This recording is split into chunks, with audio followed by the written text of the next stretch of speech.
Welcome to The Skinny. I'm your host, Shazan. So many things happening all at the same time. Incredible conversations, communities being built, dreams being realized, and movements ignited and reignited. So much to learn and even more to experience. This season on The Skinny, we dig deeper, cutting the fat and getting right down to the nitty-gritty on topics that impact our lives. I'm so excited to highlight amazing stories and facilitate impassioned voices and conversations, eager to share, learn, grow, and evolve with you into even more amazing, enlightened, and empowered souls. So come on, honey bunnies, let's do this. It's showtime. Hi, honey bunnies. Welcome to another episode of The Skinny with Shazan. I hope you're doing absolutely amazing. And if this is your first time, as always, I love to extend a special welcome and thanks to you. And if you are a returning listener, thank you so much for sharing your time with me repeatedly. I am sending the hugest hugs to everybody. Yeah, so today's going to be pretty amazing. And with me on the show today is an incredible woman, a woman full of strength in an amazing way, courage, determination, drive, kindness, compassion, and most importantly, her beautiful heart. And I will say, and a fine, fine body. She's a television producer, writer, fitness and nutritional expert, and a physique competitor and model in the WBFF. So everyone, welcome Alexandria Thomas, I introduced to you. She's also known, aka Zandy, aka Z.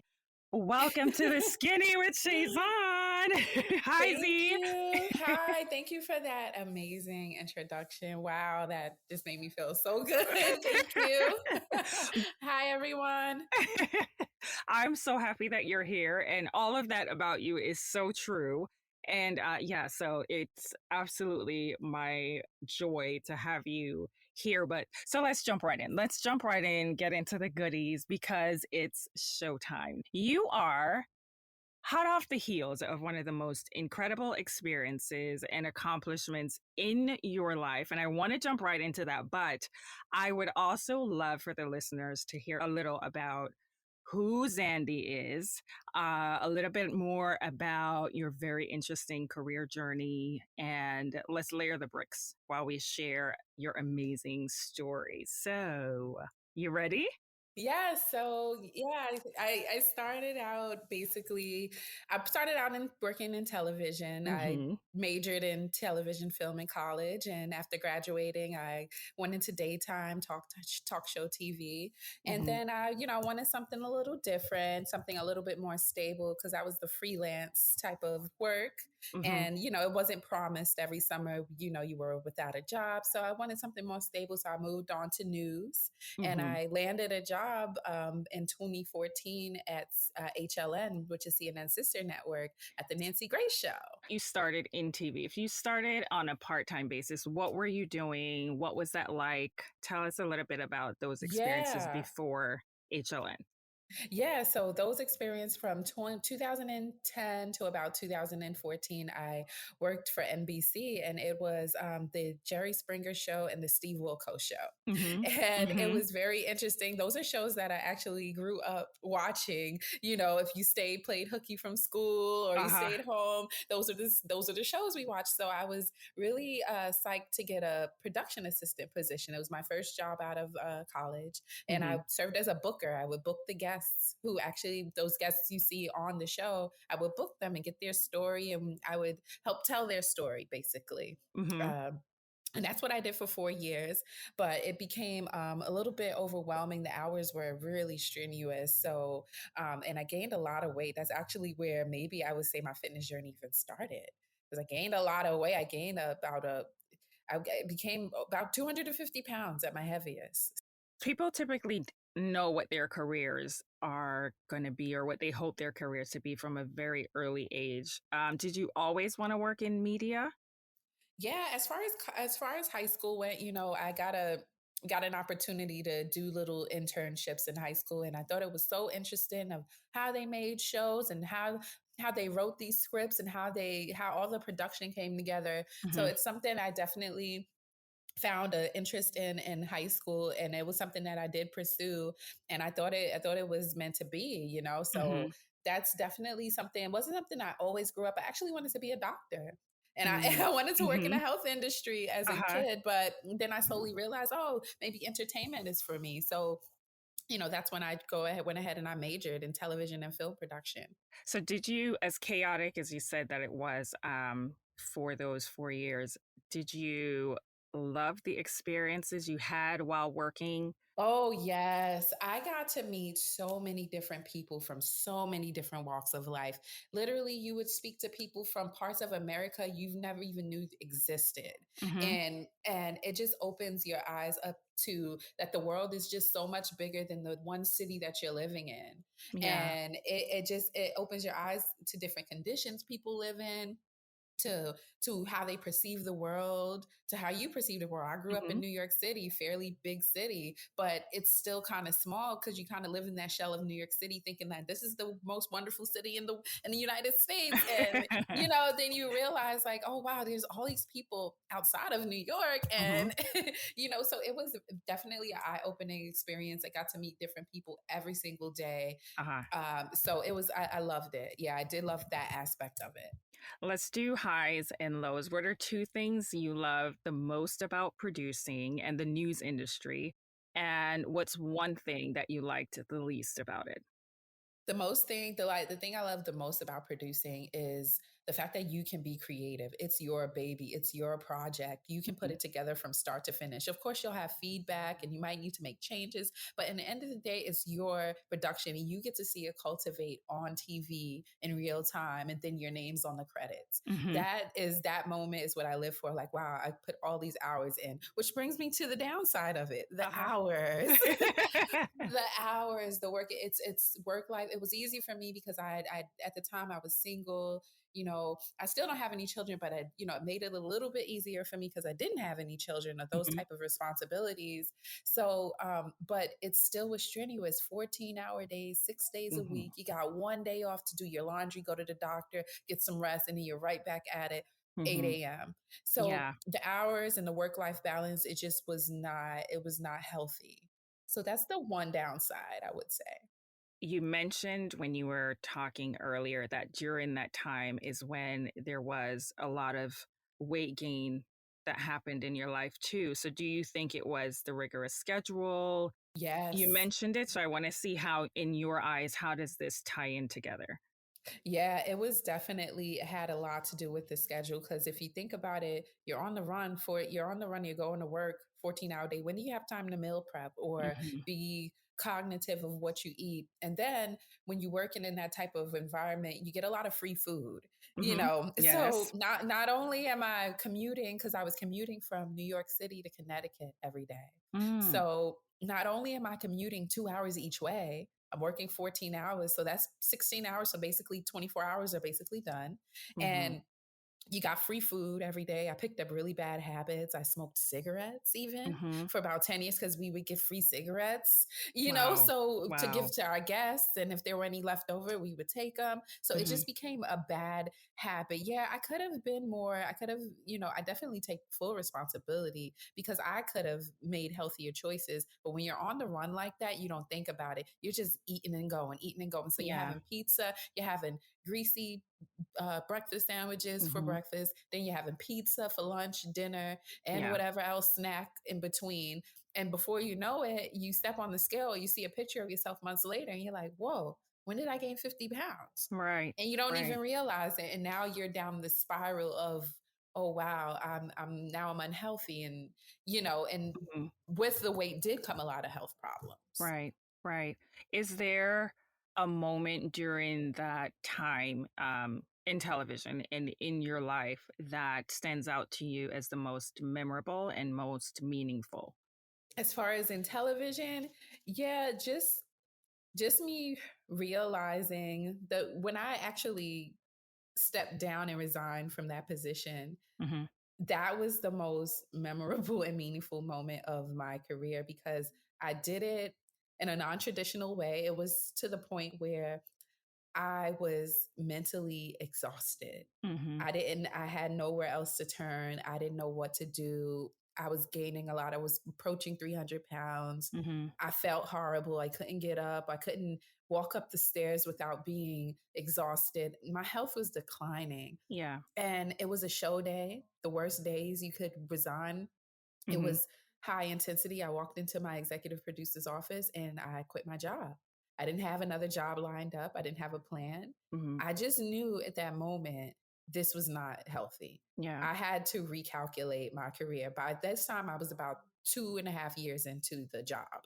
Mhm. And I knew right then and there I had to change. I'm like, I need a position where I can work regular hours, 8-hour Mhm. days, if not less, Uh-huh. and have a work-life balance. It just was not healthy. I Yeah. lost so many friends. So that part, when that breaking point is what is one of the actually a highlight, even though it seemed like a low point at the time. When I look Mhm. back on it in hindsight, it was a highlight because that's what changed everything.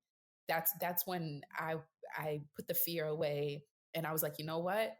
Step out on faith. Mhm. So that moment changed everything.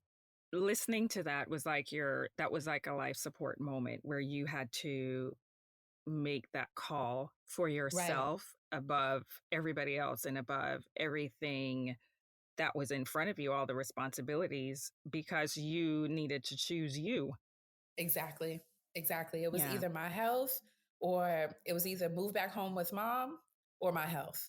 And at Yeah. that time, moving back home with mom seemed a little bit better. Mhm. Then I actually um, landed another position right after that Mhm. with another talk show, which it was a very, very similar setup, but this Mhm. time it was in New York City. So at least I wasn't commuting 2 hours each way, but Right. I knew I had to take the job because I needed an income. Mhm. But even there, I vowed to find a job in news. I said, I'm going to work for a news station because I know with news, they're right. You can have normal hours. It's high stress and it's high stress, but it is normal hours and I can have a work life balance. Mhm. And lo and behold, I got a call from, HLN. I Yeah. was just applying traditionally and I got a Mhm. call and I got that and I ended up with the Nancy Grace show. And that caused you to relocate, change life, everything. Exactly. Yeah. I get a call from HLN over at the CNN Center in downtown Atlanta for an Uh-huh. interview. And I said, sure. And the gig was sweet. The gig was literally, the show was 4 days a week, Monday through Thursday. And then on Friday, we prepped for the next week. Mhm. The hours were amazing. It was like 8 a.m. to 3 p.m. My whole team was basically in New York, except for maybe 3 or 4 producers here in Atlanta. They Mhm. needed someone to stay in Atlanta. Mhm. So I went ahead and just made the decision and I pulled the trigger and I say, you know what? I'm going to take this. This is what I asked for. This is what I prayed for Yeah. day in and day out. Yeah. And I knew it was meant to be because of the position I was in. And I was able to, stay with my grandmother and get myself together in Atlanta until, I was able to move out on my own. But yeah, that when I got that call, I knew this was meant to be. This was my way out of daytime talk shows. Yeah. So this is for the listeners. When you were moving from the different shows and going into news, what was your position? What were you doing? My position was an associate producer, but with Nancy Grace, it was more of getting the law enforcement who's involved to talk about the facts of the case. Mhm. So it was a great transition into news because I got to learn how to write a news script at the same time, but I'm booking. I Right. got to learn how to pre-interview guests for a news show, which led also to opportunities to write articles. Right. So it definitely taught me more journalistic skills, more writing skills, and that's how I evolved in news. So within this moment, like before you mentioned that the weight gain happened while you were in New York, and then you came down to Atlanta, and now it's CNN, HLN with Nancy Grace. with your grandmother in a completely different environment. The energy in the air between Uh-huh. New York and Atlanta is completely different. It's like almost different air that you're breathing. It's literally night and day. So, was there a pivotal moment while you were in Atlanta? Was there like a moment or an event or situation that happened in your life that caused you to make that conscious decision to go on the weight loss journey? And if Oh so, may you share yeah. that? So so throughout the whole process actually of moving from New York to Atlanta, I actually kind of made that decision on the way driving to Atlanta. I'm Hmm. literally in the car because I'm sitting here with my bad cigarette habit, smoking a cigarette, driving Hmm. down the I-95 South. And here we are, me smoking a cigarette, and all of a sudden I start getting really overheated. It's almost like I had a hot flash. My heart started beating fast. It was really Mm. hot outside. I just wasn't feeling good. I felt like I was gonna pass out. And Hmm. I pulled over to the side of the road and I literally got on my knees and started praying. And it was just like, God, help me change. Because at this Hmm. point, I don't know what to do. I don't know who to seek. I don't know what to do. Hmm. And I played with the idea. So that whole year, the first year in Atlanta, I played with the idea. I enjoyed myself. I ate what I want. I gained even more weight, Hmm. and I kept playing with the idea of going to the gym. I would go to the gym, sit there in the parking lot, then leave. Hmm. Then I would say, at least I made it to the parking lot. Every day it was a battle. Every single day, every hour was a battle. Not to eat that fried food, or not to eat the cake, or not to. It was a battle constantly. And Hmm. I finally, one day, I saw a picture of myself because I never really took pictures of myself. I was just not confident. Hmm. I had my head down all the time, and I finally saw a picture of myself, and I said, well, who's this girl wearing my dress? Hmm. In the picture, I said to my friends, I was like, what do you mean? That's you. And I'm like, that's not me. Wow. What do you mean? I didn't even recognize myself. That's how much weight I gained. And I was 200 at exactly 257 pounds. Hmm. And I did not recognize myself. I cried about it for a whole week. Hmm. And finally, one of my friends said to me, and she's still my best friend to this day, and she said to me, well, why are you crying about it? Why don't you just do something about it? Hmm. Why don't you change? You like try to seek out a trainer, like, you save your money, invest in a trainer, invest in a meal plan. Hmm. And that's what I did. I sought out a trainer and I started working out and I was losing weight, but I still wasn't dedicated. Hmm. It was still a battle every day. I would skip the gym. I'd be like, "Oh, I did it 3 times this week. I'm not going back." Uh-huh. I was eating good all week. So now the whole weekend I eat like a slob, and it just wasn't anything consistent. Then finally, I was having a lot of problems with my menstrual cycle, Hmm. and I kept going back and forth to the doctor to see what was wrong, to the point where my menstrual cycle would be lasting 30, sometimes 60 days. Um, Wow. to the point where I had to have blood transfusions because Mm. my iron was so low. Mhm. And they finally, one day I went, sought out, I did research on a lot of African American doctors. So I finally found one doctor in Atlanta, and she specialized in fibroids, and I went to her and she examined me before she even did any type of scan or ultrasound. She felt the fiber. She said, "You have massive fibroids, Wow. and that's what's causing this."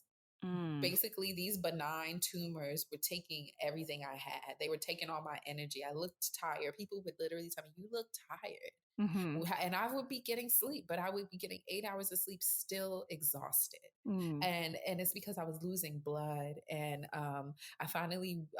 she finally put me on iron. She got me on a regimen to get me strong enough for surgery. And Mhm. we went ahead, and in 2018, 4 years. It took me 3 years to do this. Mhm. And Mhm. 4 years after moving to Atlanta, I finally got them removed. Yeah. And there were 5 huge ones, and they were causing everything. They caused, I couldn't even work out. I used that as an excuse not to work out, because every time I would go to even try to do a sit up or walk on the treadmill, I would Mm. literally get dizzy because Wow. my iron was so low. So it was affecting everything now. And she said, quick weight gain can cause fibroids. That can be Mm, a factor if you gaining weight quickly. And the way I gained weight over from the end of college, from 2010 to 2014, mhm. I had to have gained 150, 120 pounds about. Wow. So the Yeah. interesting thing that you just said, because so many times the thought process would be like, oh, well, the fibroids were the reason for you to gain weight. But the other side of it that I'm hearing for the first time Yeah. is that the weight gain and the quick weight gain can also cause the fibroids. Yep. Yep. It Wow. can. It Wow. can. And also I had a lack of vitamin D. I wasn't eating correct. Hmm. A lack of vitamin D can also cause fibroids. And I found out at the time, because we all go through the phase where we're trying to lose weight. So I was trying out all these fad diets, and this particular time I wanted to be vegan. Okay, Uh-huh. so I decided I was going to be vegan. So I started cold turkey stuff without doing any research. I Hmm. cold turkey stopped eating meat. Um, and I went like maybe 6 months without eating any meat, and turns out that actually aided in growing my fibroids because Wow. I wasn't having the correct protein, that vitamin D from the chicken, or Mm. or even if you're vegan, from the mushrooms or from wherever you get your protein source from. I wasn't getting enough protein, and that deficiency was actually fueling my fibroids, because now my fibroids are feeding off of all the fried foods I'm giving them. That also helped aided the fried foods, the drinking all of the sugar, Hmm. or even if I go out for drinks for brunch, all of the liquor, all of that stuff fuels and it feeds the fibroids, and they just grew and grew and grew to baseball sizes. Wow. And there were five of them, and they were blocking everything. They would cause infertility if I would have Hmm. kept them longer. Hmm. It just wasn't a good feeling. And I didn't have any of these symptoms until after I gained all the weight. Before we go even further, because I have listeners from different age groups. And so before we move on, I want to be sure to explain quickly what fibroids are. And for those that may not be clear on exactly what they are. Hmm. So, according to the Mayo Clinic, uterine fibroids are non cancerous growths of the uterus that often appears during childbearing years, ranging in sizes from seedlings, which are undetectable by the human eye, to bulky masses like you just mentioned here, Yeah. baseball size that actually can distort and enlarge the uterus so much that it reaches up to the rib cage and can add weight Hmm. and often causes no symptoms most times, and the doctors are usually the ones to discover the fibroids incidentally during like a pelvic exam, when you go for to the OBGYN for Right. Right. your Pap regular smear. Right. appointments. Yeah, your pap smears and prenatal ultrasounds. And then in other cases like you, they start to show in different ways that many times women aren't able to identify what these symptoms are connected to. So, to be clear, you can't do anything to give yourself fibroids No. deliberately. You know what I No. mean? And although researchers continue to study the causes of the fibroid tumors, there's little scientific evidence that's available on how to actually prevent them. And according to Michigan Health Lab, Black women are hit hardest by fibroids and diagnosed roughly 3 times as frequently as white women. And they also have way more severe symptoms. So I wanted to make sure that Yes. I include that because for so many women, if you're feeling different little things, you just might not even think this could be it. There's a change in your cycle, or, it shows up in so many different ways, discomfort that you may be feeling and stuff like that. So, a lot of times, it's so important for us to communicate transparently with our doctors and listen to our bodies so that these different things can at least be checked or looked at. And also, I would say also, speak to your mom, your grandmother, the Mm-hmm. women in your family, because a lot of the times it could be, a hereditary thing too. My mom had fibroids, but hers were always so small, they didn't bother her. She didn't have any symptoms. Mm-hmm. My younger sister, she's 4 years younger than me. At age 16, when she was 16, she got fibroids taken out. Wow. because they were giving her problems early on. Mm-hmm. So I wasn't unfamiliar with fibroids. I knew what they were, but I just never experienced them. But I did know that my mom and my sister had them, Mm-hmm. so, and then even my sister, hers grew back, but they didn't grow back so big. Yeah. So, I would definitely also recommend just speak to your family, see like about medical history. That's very important. Mm-hmm. And the thing too is that just like it's stated here, it's childbearing ages, which is Hmm. the moment that you start having your menstrual cycle. And for so Yeah. many young people, that's different ages. You might have 12, 11, 10. So you're Hmm. thinking, oh, fibroids is probably going to happen for someone that's older. But like you just mentioned here, where, your sister was 16 years old, which is Yeah. immediately you're thinking, oh my God, that's so young. But according to what the medical community says, that it can happen anywhere within there. That's why it's so important to have the conversations and ask the questions, like you mentioned, and communicate with the doctor. So you decided to start your weight loss journey, Z. This was like after the fibroids were removed. Yes, this is Okay. literally, so we scheduled the surgery for May 18th, 2018. Mm-hmm. And we scheduled that back in, I think, maybe 2 or 3 months prior. Mm-hmm. And right then and there, I started doing research about trainers. Mm-hmm. I was like, you know what? This is a new start. I'm going to use this as a new, to wipe my plate clean. Mm-hmm. Once I recover, I need to get in there hard. And I want to start out by having good eating habits now. Mm-hmm. Mm-hmm. So I slowly started. I started doing research, and I found my trainer, who I'm still with to this day. Mm-hmm. And I found them online because I would be on Instagram and I would be scrolling, and then I started just looking at workout videos because I didn't know what to do. I wasn't too blind I wasn't unfamiliar with the gym, but we all want a plan. We want to go Mm-hmm. in there with a plan and not just Mm-hmm. doing things willy nilly. So, you know, I I finally I finally started looking at this one girl, and she kept talking about this thing called the WBFF, and she Hold kept on, hold working on, at. hold on, hold on, because that's what I wanted to find. Yes, the WBFF. I want to find out at what point, because people Yes. decide they're going to go on a weight loss journey and they decide, these kind of things. But that's what, before you even go 1 ounce further, I wanted to Okay. find out at what point during your journey did you decide, oh, not only am I going to lose weight, but Wait. I'm going to Right. add some additional pressure to this already challenging task, and I'm going to compete in the World Beauty, Fitness, and Fashion competition. I mean, like, who does I that kind of I pressure to themselves? Like, know. how, and where did that come into the mix? So I'm known to be extreme. So like I was saying, I was researching trainers, and I kept seeing this one girl. She kept posting, and her transformation was so awesome. And I just couldn't believe her biggest weight kind of mirrored how I look. Mm-hmm. And I'm like, wow, how could she turn her body like that in Right. just like a year or two? And I'm like, whoa. And I'm like, well, who's her trainer?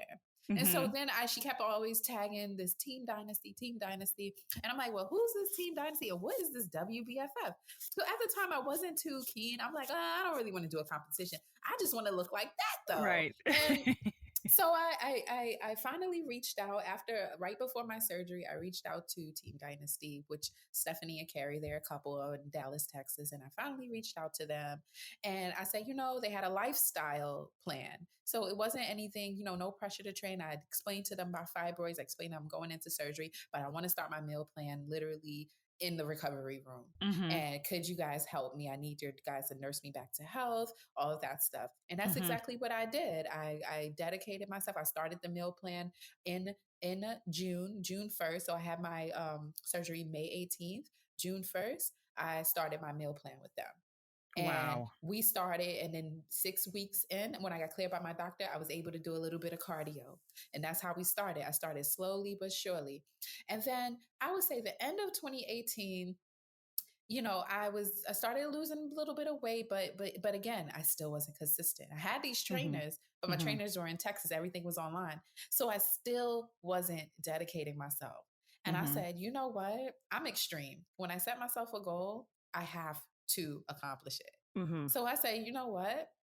I'm going to check out what this WBFF thing is all about. Were you always So, a fan? Were you always a fan yeah, of fitness competitions outside of this particular yeah, I was WBFF? interested. I was always interested. I would see like the NPC girls, like the bodybuilding girls, Hmm. and I would always be interested because of the way they posed. And I'm like, I Okay. want to pose like that. Like I want to learn to pose. And so, I wasn't, I wasn't unfamiliar with it, but I didn't know like if there was different federations. And what Hmm. I liked about what attracted me to the WBFF in particular is because they're more of a modeling. They're more of they're more of like they want to see your marketability. They want to see how you present yourself. It's not Hmm. just all about physique, Okay. and then they had a division called transformation, which is for Okay. people who may not be ready to compete against the girls who are really, really lean and fit, Hmm. but you have a story. You lost a lot of weight and you want to celebrate that. Right. So I say, you know what? I did research on WBFF. I love what they stood for. And I'm like, you know what? And then my coaches were particularly WBF coaches. My coach, actually, Stephanie, she's the 3-time world champion. She's actually going for her 4th world title this weekend. Wow. So I'm like, well, if I'm going to train in this, I might as well train with the best. Hmm. So that's when I told them like, hey, like, what's this WBFF thing I keep hearing about? Uh-huh. And they told me about it, and I did my research. I said, you know what? I changed my plan to a fit plan. So Hmm. I upped my plan. I upgraded my plan with them. So now I'm getting detailed meal plans. I'm getting daily workouts. I'm getting monthly Skype calls with them, Hmm. and it's so detailed and so meticulous.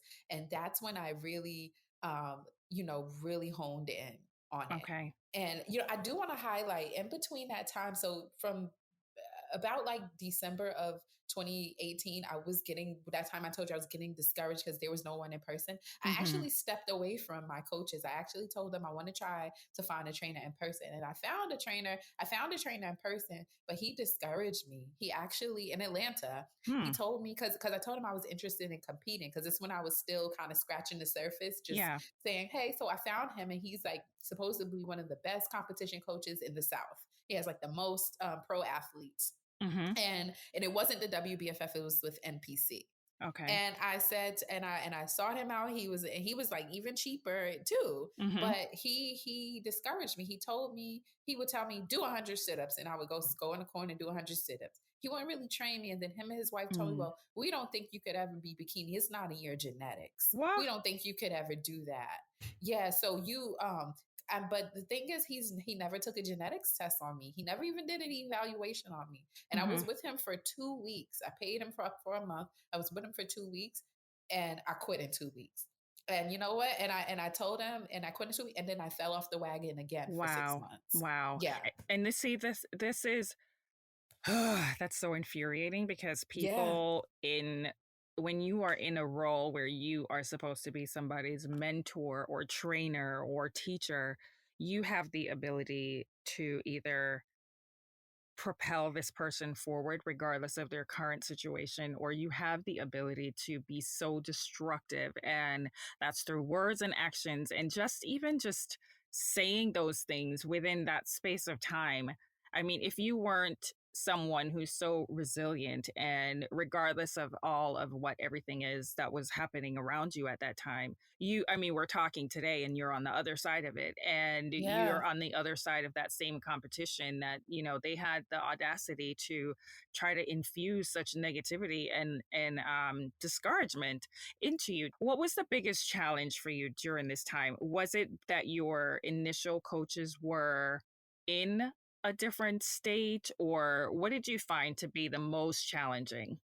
at first, when I first started with the coaches right after the surgery, it was like, oh, I found myself still making excuses. That's what it was. Mm-hmm. I was still making excuses for myself. I was still saying, well, I don't have anyone here to motivate me. I Mm-hmm. don't have anywhere, but it's not about people motivating you because in the end of the day, it's your journey. So you Right. have to motivate yourself. You have to be disciplined because motivation doesn't always kick in. You have to Mm-hmm. be disciplined and you have to say, this is my goal and nothing's going to step in the way of it. And right then and there, I was still making excuses. Mm-hmm. It took me literally up to the pandemic, basically. I don't want to skip ahead, but Mm-hmm. it took me up Mm-hmm. to the pandemic to realize you got to get on it. Yeah. You got to stop making excuses for yourself. You have a plan, follow it.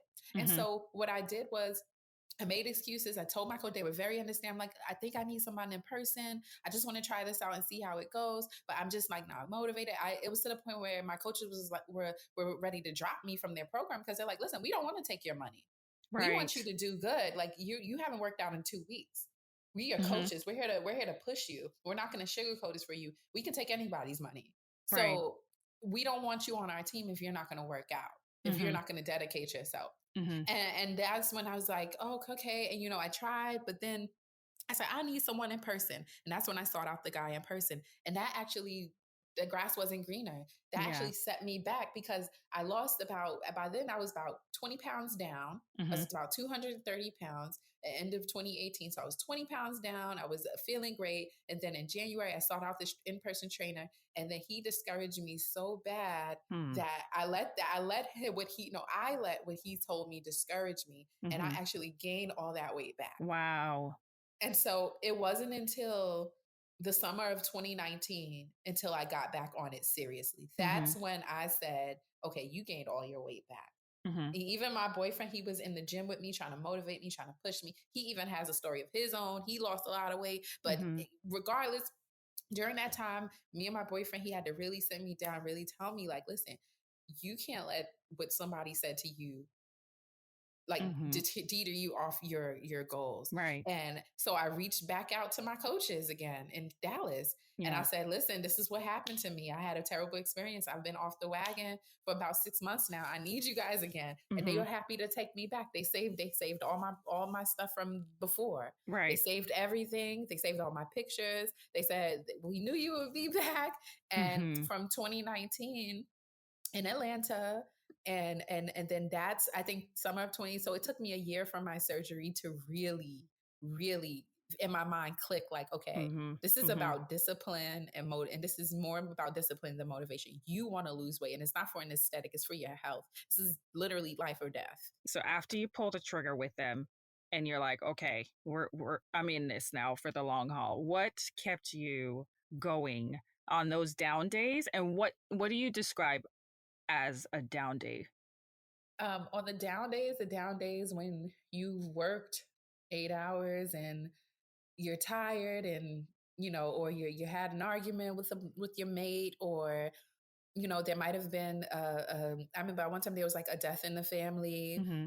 I remember my dad got diagnosed with kidney failure. We thought we thought we were going to lose him. There were a Hmm. lot of down Hmm. days, and I had to switch my mind from thinking that working out was a task to Hmm. switching my mind, to gearing my mind to thinking that working out and eating right is actually therapy. It's Okay. actually a release, because sometimes, the hardest part is starting. Hmm. So, it would always be a struggle to like get in there. But once you get the one rep in, or that one jog in for 2 minutes, Yeah. then you start feeling your body like, okay, I got this. Hmm. I got this. Hmm. It's more of a mind game and more just really mentally. So on those down days, you definitely just have to tell yourself, that you're going to feel great after this. And Hmm. you're going to feel horrible if you don't. You're going to sulk and you're going to feel horrible if you don't. And you know how you're going to feel after that. So you kind of go after that feeling that you're going to feel after. That Yeah. rewarding feeling that after you accomplish your goals. Those are actually some of my best days in the gym, my down days, because I Ah. thought about it. Even if you have to sit in the car and blast music for an hour and take and take the pre, whatever you got to do to get you in there. Yeah. And I'm actually battling with that post show, but we'll talk about that later. But Yes. it's hard. It's hard to. There are days, more days than not, that you don't feel like going to the gym. But when you Hmm. set a goal and you're like, okay, now I have a physique in mind, because before it wasn't about a physique, it was about losing weight. But now I have a physique in mind because I can't go on stage. I already paid and registered for the show. I Right. can't go on stage looking crazy in front of everybody who knew I was going to come here. I have to, and I have to do this for me. Like, I have to Right. prove to myself. So So with that, all that you've said to this part, you have definitely said that when you go after something, you go like all the way. So since yeah, you have already paid for it and you have tasted that experience, I know you're going to kill it. I mean, I have seen your journey from beginning in the Atlanta days, yeah. at the Nancy Grace show all the way through. So I know you're going to kill it. Do you think, or would you recommend working with a trainer based on the experience that you have, or do you feel like it's a necessary ingredient for a successful transformation? Yes, I do. I think it is one of the best investments you can probably make for yourself. Hmm. As far as self-care goes, it's one of the best investments because you're getting knowledge, especially if you do your research and get a good training, you're getting Hmm. knowledge that you might not know. I speak to a lot of people even now. I'm studying to become a trainer, and there's a lot of people they don't know just basic things that you should know about your nutrition. Hmm. Hmm. So it's not only about the working out, it's the nutrition that's really important. Yeah. It's the habits, it's the recovery that's important, the sleep that's important, Hmm. the supplements you're taking that's important. And I wouldn't have known any of that if I didn't have a trainer to help educate me. Hmm. So when you seek out a trainer, you want to make sure they're not just throwing workouts at you or just giving you some basic meal plan that you can find on Pinterest. You Right. have to find a trainer that's ready to educate you and tell you to go take a genetics test to Hmm. tell you, okay, you have this type of gene. Now I know I have the sprinter gene. I know I have this fast twitch muscle. So I know I train better with hit style workouts. I know my body performs better doing these type of workouts. Hmm. Hmm. Because if you don't have that fast, maybe you're better at like heavy lifting. Heavy Right. lifting doesn't burn a lot of body fat for me. So it's so many different things. Or did you know that post workout you shouldn't eat fats? Because Mm. it stops the carbs from getting to the muscle to grow the muscle. Stuff Wow. like that. Yeah, I It's had like, no idea. exactly. It's stuff like that that you're just like, oh, really? And then when you Yeah. start, you start saying because you're paying, just like you go to the doctor, you go to the doctor because you don't know what's wrong with you. Hmm. I look Hmm. at trainers are actually looked at as partners for doctors and health professionals Hmm. because they work hand in hand with trying to solve the obesity issue that Right. this world that is also a pandemic. What would you say to anyone that's listening that may be struggling with getting started, like you mentioned, but the mental motivation is lacking, at self sabotaging thoughts are Mhm. also preventing them from pulling the trigger? I would tell them that, listen, they are not alone, first of all. Hmm. Even now, even 100 pounds down, I am battling post show with the post show blues. I took a show, I was down to 137 pounds. And now, 2, 3 weeks later, I'm back up to 147. But I'm supposed to be like that. So if you're battling with just like getting started or the self sabotage, or you're looking in the mirror and you're like, oh my goodness, look at myself. No, yeah, look at yourself. Now you know what you need to change. You are your own worst critic. You are going to be your own worst critic throughout the whole process. So, what I would suggest is stop looking at yourself, stop stepping on the scale every day. The scale is a lie, it doesn't tell the whole story. Hmm. Don't Hmm. step on the scale every day. Don't look at yourself and look at little pieces of your body in the mirror every day. Don't Hmm. do that. That's bad for your mental. Set a goal. Instead of using that, to use that time to go into your book and to write down your intentions and set your goals for the day. Say, Hmm. okay, today, if you don't have a trainer or it's not financially feasible for you to get a trainer, there's plenty of online programs that you can do, just like I did. You can start out small. You can go on the treadmill, walk for 30 minutes Hmm. at a speed, get a sweat going, Hmm. make better choices. If you go to Chick-fil-A and you want get the grilled chicken sandwich instead of the fried chicken sandwich, it's just little changes that you can do every day that can help your journey and Hmm. help you lose weight.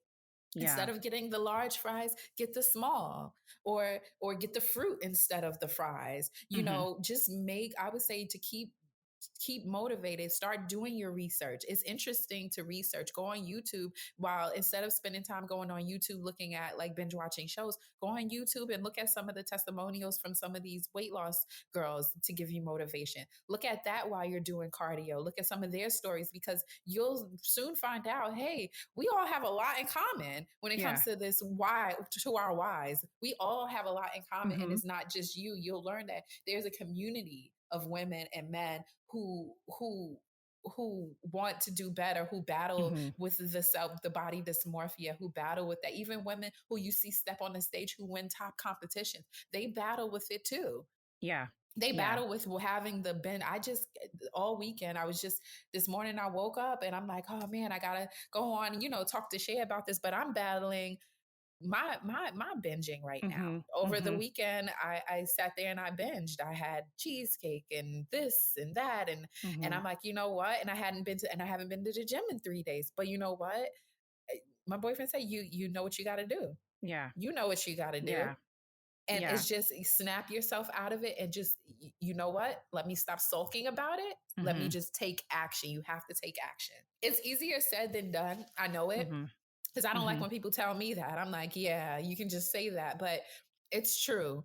Just do it. You Mhm. just like like seriously, like the Nike slogan, you just have to do it. You have to just get up and do it. Because if you don't, then you'll sit there thinking about why you're not doing it. And then before you know it, you're in this bad spiral of self-sabotage. Was there a moment, and this is like a yes or no, was there Mm. a moment even close to the competition that you just wanted to call it a day and not bother? No. There's a lot of times, where I'm like, okay, Zandy, what'd you get yourself into? But I never once, was like, oh, no, I can't. Yeah. Nope. That's awesome. Okay. So, what have you enjoyed most during this self discovery time in your life? Because I know during that type of a transformation, it's not just physical, but I know it's mentally and spiritually transforming as well. Yes, during this transformation, it's a very, I was listening to a vlog from Hmm. Julia Renee, one of the IFBB competitors, and she said it best. Like, this is a selfish sport, competing, because it's very time consuming. You Hmm. literally spend hours meal prepping. You spend hours with yourself. Mm. You're by yourself. You're isolated. You might Hmm. have your mate who's there to cheer you on. You have your support system. I have a lot Hmm. of friends, but in the end of the day, it's me versus me in that gym. Hmm. Nobody in there is going to do the squat for me. So I actually am learning. I've learned so much about myself. I've reestablished my relationship with God. Hmm. Um, um, really trying to live a lifestyle where I'm not judging Hmm. people. I'm not uh we all do it. We all judge others. We all, might say little, mean things about one another, or Hmm. critique each other. I'm just really trying to live very in my faith right now. So Hmm. this journey has definitely taught me to be more forgiving to everyone, Hmm. more understanding, more patient. It taught me more patience because I wasn't patient before. I needed to know right now. I needed results right now, Hmm. and it has this a weight loss journey will humble you in ways that you never even thought. It Hmm. will sit you down and quiet you and tell you like, no, you got some work to do. Hmm. Even now, I have so much work to do. Um, I have so much development to do as far as mentally. And I think this is the best mental journey if you're going through any type of like anxiety or depression, which I have. Hmm. And even like me, I've been through like suicidal thoughts. I've been suicidal. It's been really a real mental hurdle to get over. But this journey really taught me that I'm stronger than I think I am. I'm Hmm. mentally stronger. I'm physically stronger. I'm stronger in my faith. So it's taught me just so to be just a better person in Hmm. general Hmm. and just to live life. Yeah. And during this time when you were battling depression and suicidal thoughts, was that happening during the weight loss journey, or was this something that was happening prior to making that decision to do this? It was definitely during the weight loss journey Mhm. because it was during the whole weight gain and loss journey. Mhm.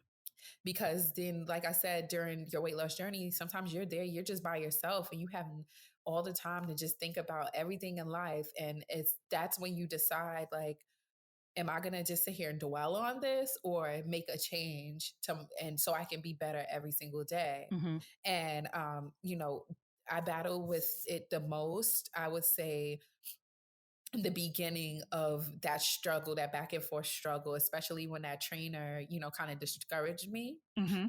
Mhm. That's around the time where it really got really bad. And that's why I think I decided to do such extreme as a physique competition, because Mhm. I knew I had to snap out of that way of thinking and blaming everyone Right.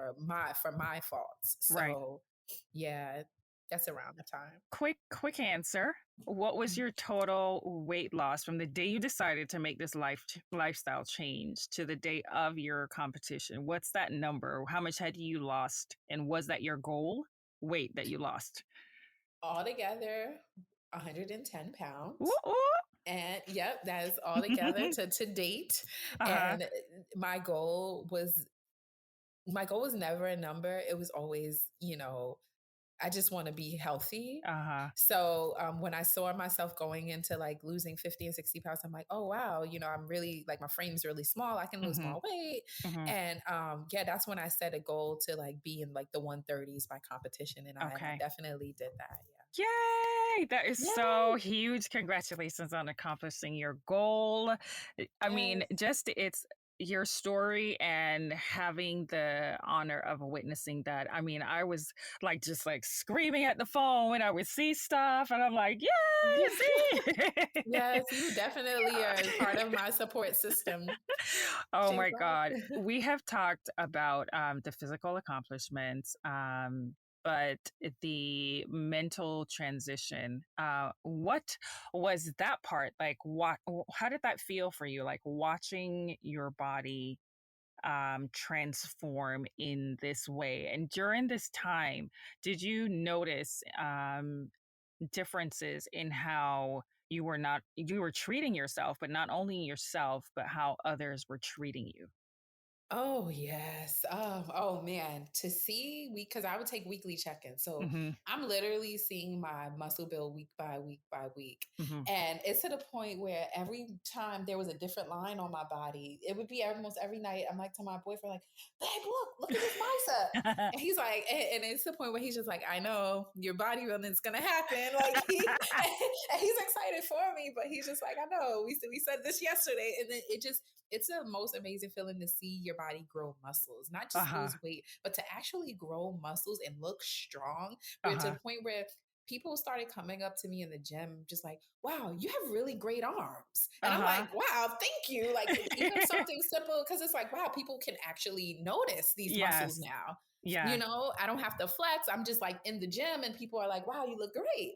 And it's you know I'm not going to say people treat me differently, but I think people who I haven't spoken to in years, like Mhm. not because of like whatever, like we used to go to school together, like they're reaching out to me. People are feel more inclined to reach out to me and ask me Mhm. for advice Mm, and ask me mhm. to help them with their weight loss journey. I'm Right. getting a lot of that now, especially on social media. Mhm. um I am noticing that people, they are more inclined to talk to you when you do have a certain physique, because they're Mhm. like they want to know how you got that way. They want to Right. how'd you get your legs so big like that, Mhm. or Mhm. how'd you get your arms so toned like that. So I'm not going to say people treat me differently, but people are more inclined to speak to me and ask me for advice now.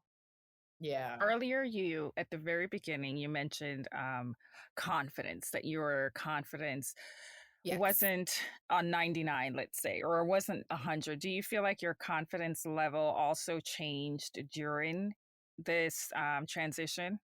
Oh yeah. Now I'm like, I can go up and speak to anyone now. I walk with my head high now. Even on my low days, I have Mhm. my head up. It's just an aura, because you feel confident because you know you accomplished something a lot of people don't get to do, or they don't have that discipline to get there. Mhm. And excuse me, and it's just such a good feeling. So yes, I would say that my confidence has risen even more, and it's not like a confidence where I'm like being like cocky or Mhm. Mhm. like that. It's more of just I'm very sure of Right. myself. I'm not like unsure. I'm not walking around checking like, oh, how does my hair look, or how does this look, or how Yeah. do I Yeah. look fat, or do I look fat when I stand like it's more of Mhm. like I don't care what anyone thinks. Mhm. Mhm. Because I have to do that because but a lot of women who become bodybuilders, they get a lot of like slack. They get a lot of bad, nasty comments like, "Oh, you look Mm. like you have too much muscles." Yeah. I've had people already tell me, and I don't even have half the muscles I can gain. Uh-huh. And people are, "Oh, don't you think you're getting a little too much?" People tell me, Oh. "Oh, I've had surgery." I posted a picture. People like, "Oh, which doctor did you go to?" Oh, I'm like, wow. I don't know. I didn't have surgery. If you've been following, and it's like, wow, Uh-huh.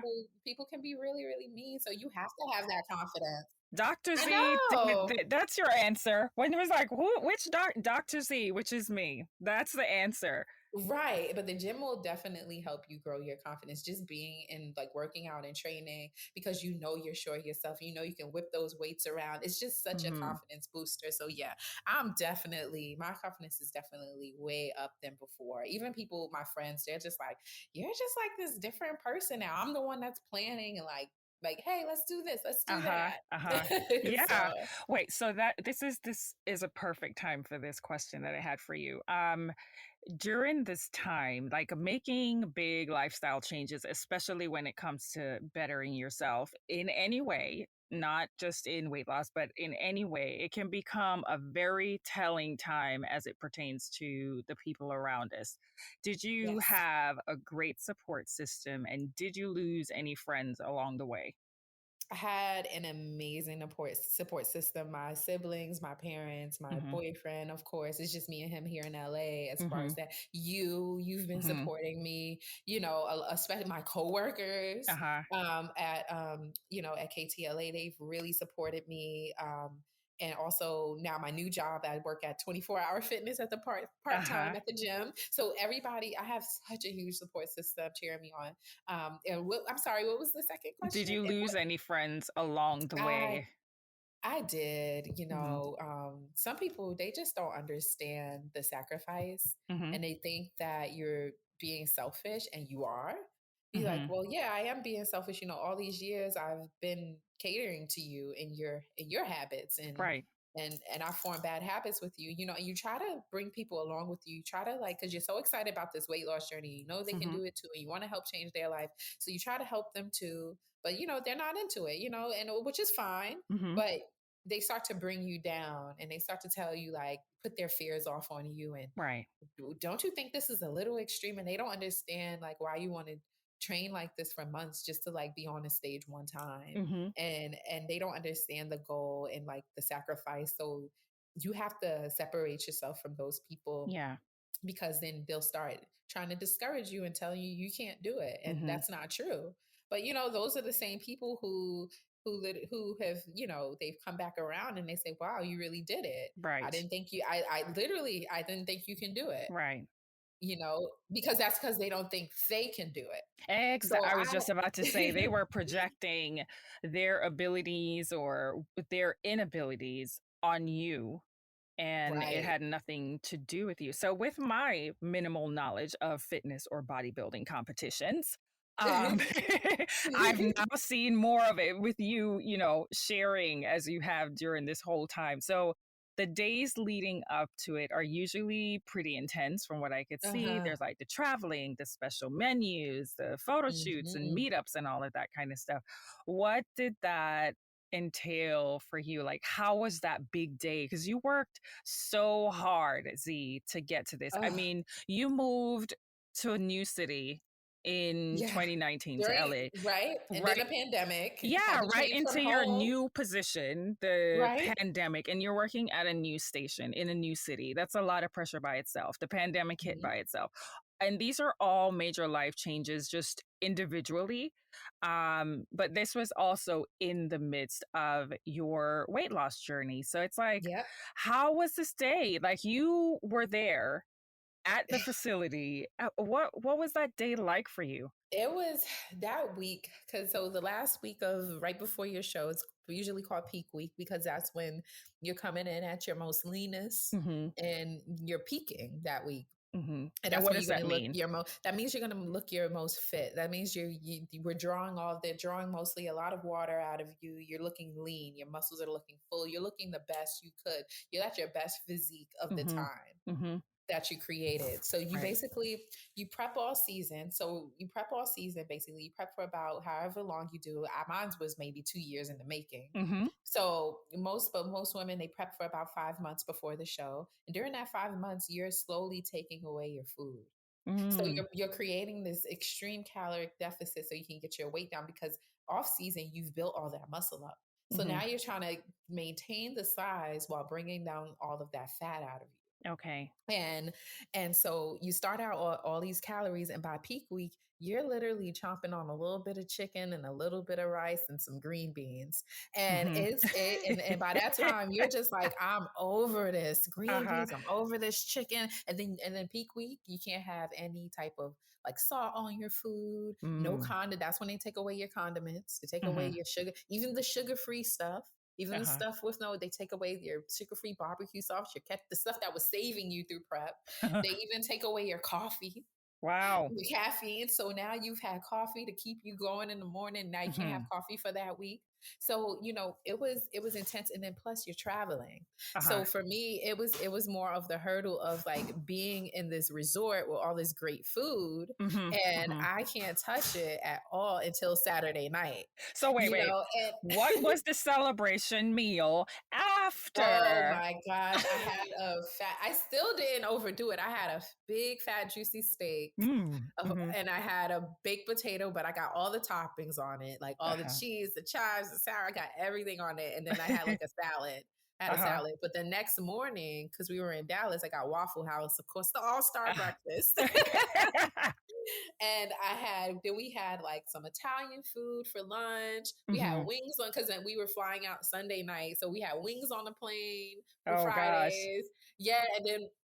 And then when I got back, I had some we went to Porto's Bakery and got some tres leches cakes. So and Mm. that was like right after. And then I actually got right back on it those next days. It's Right. just this past weekend has been kind of all over the place. Uh-huh, uh-huh. After all of the sacrifice that you made, and so many people, they hear this and I'm sure it's like, oh, that's too much or whatever. But these Yeah. goals that you set for yourself, it doesn't have to be something that, okay, well, you're going to enter a competition. No.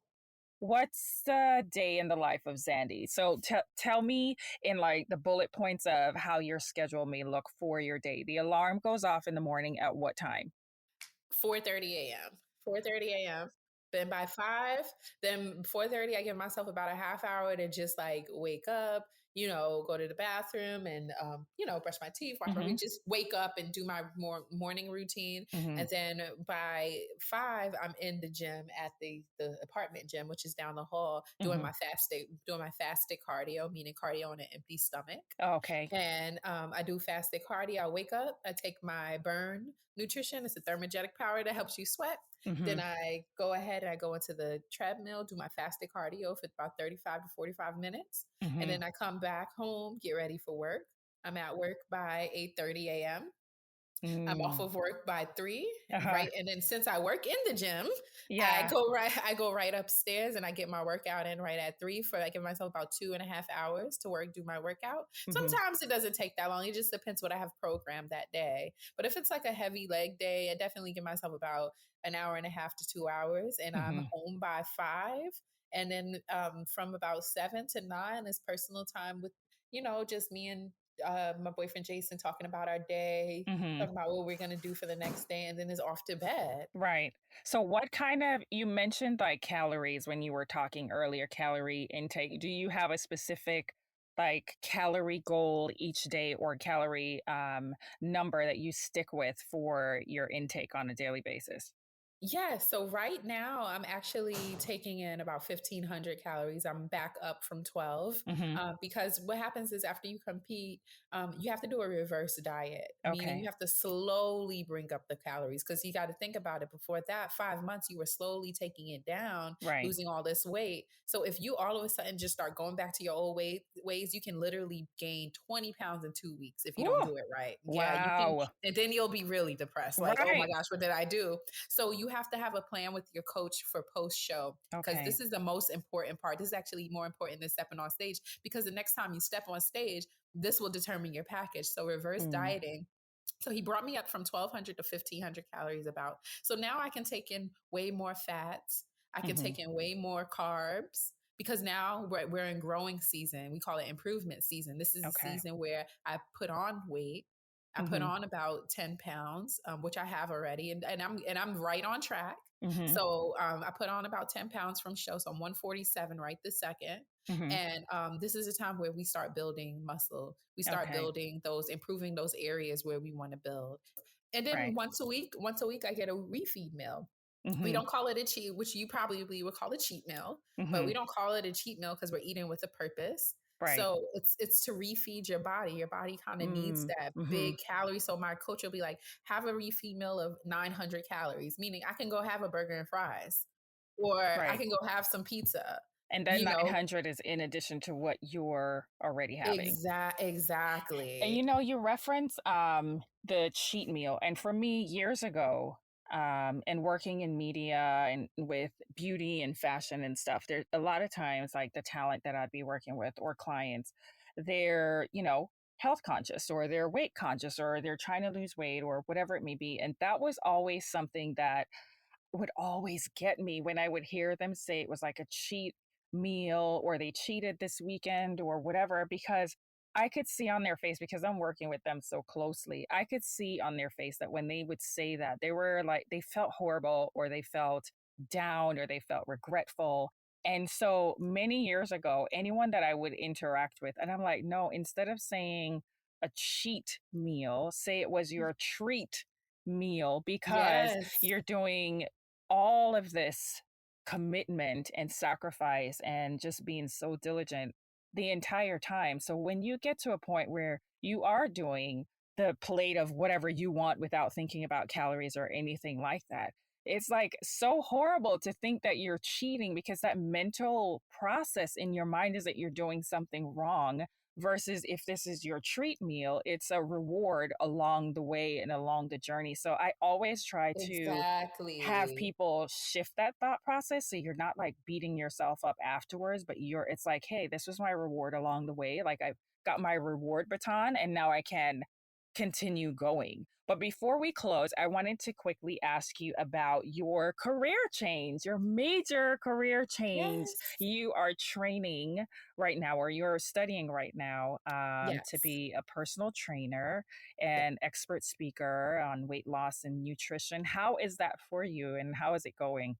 It's going so good. I am about halfway through my studies. Mhm. I'm studying the National Academy of Sports Medicine, NASM, Certified Personal Training Program. Mhm. And I'm also working on a performance enhancement coach, a specialist. So someone that can help athletes, or even so I can be a bodybuilding coach myself. Uh-huh. So Uh-huh. it's going really well. I'm so excited about this transition, because my goal is just to at least help people change their lives, even Mhm. if it's just lifestyle. And I just want to be certified and able to share the information and teach people Mhm. how to live healthy, because it's not as extreme as you think it is. Right. It's not. It's really not. So I'm so excited about this career change. I'm excited too because I want you to help me to make my legs look wonderful. And Yes, you're one of my first. You're going to be one of my first um trials oh, yes. when I first, because I'm gonna have to get my experience. So Uh-huh. you're definitely gonna be one of my first clients, Shay. Mold me up, honey. Mold me up, because I grew up hearing about my chicken legs and looking like a string bean and a snake and all of these Uh-huh. names that I was told I was. So let's see what this little body can do with the It can muscle thing. trust me. You're gonna be surprised when you eat a little more and you lift some heavy weights. You'll be hmm surprised what the body can do. Because even me, I've been teased my whole life because I was always lacked in the buttocks area. Uh-huh. Growing up, like, oh, she got a flat butt and she don't uh-huh. have no butt, and like being teased, and why are you shaped like that? hmm And now it's like, that's why someone asked me, did I have surgery? And I'm like, Right. no, I actually grew my glutes. They grow. Muscles Right. grow. So Wow. it's definitely attainable. Oh my God. Well, that makes me just so excited. And it, again, has been so amazing to see your transformation. You posted a Right. picture one day with like your shoulders and your arms, and I almost fainted. Thank you so much for being here with me, Z. This has been amazing. I'm so incredibly proud of you. I'm Thank so you. happy for you. Thank you Um, so much for having me and letting me just share my stories. Like I yeah. really the platform you have here is great for just your listeners and your guests. I love it. Thank you so much again. So, guys, before we go, please tell everyone where they can find you and continue to witness your journey and your new goals and just your motivation and inspiration. Where can everyone find you? Yes, you can find me on Instagram right now. It's at Zandys, ZANDYS underscore FitLife, FITLIFE. And you can go ahead and you can DM me if you have any questions about anything. I'm always happy to help. I'm always in my DMs checking my messages. So if you have any questions or just need some guidance or just an accountability partner, feel free. I'm here for you. Yes, fantastic. And you definitely, guys, you definitely want to go and see just the motivation and the inspiration. Her heart is so gigantumongous, if that's not a word, but it's my word. Just to let you know, again, thank you. And guys, if you've enjoyed this episode, please subscribe, review, and share The Skinny with others. Let us know your thoughts, the takeaways, and give us your feedback on moments throughout this episode that stood out to you. It's truly important to us as we continue to evolve and grow this amazing community. If there are topics or guests that you'd like to hear on the show, please don't hesitate to drop us a line. You can always find us at our main portal, shayzon.com. That's SHAY, Z as in zebra, O-N as in Nancy.com. And for all the goodies and latest updates on the show, you can head over to Instagram, and you will also get a peek inside of the life of the voice behind the mic, which is mine. And all of that is at Shayzon, at SHAYZON on Instagram. You've been listening to The Skinny with me, Shayzon. Thank you so much for sharing your time and light with me in this space where you are heard, seen, valued, and loved. Never forget you're beautiful and deserve to live a happy and empowered life. Meet you back here for next week's episode. Bye, honey bunnies.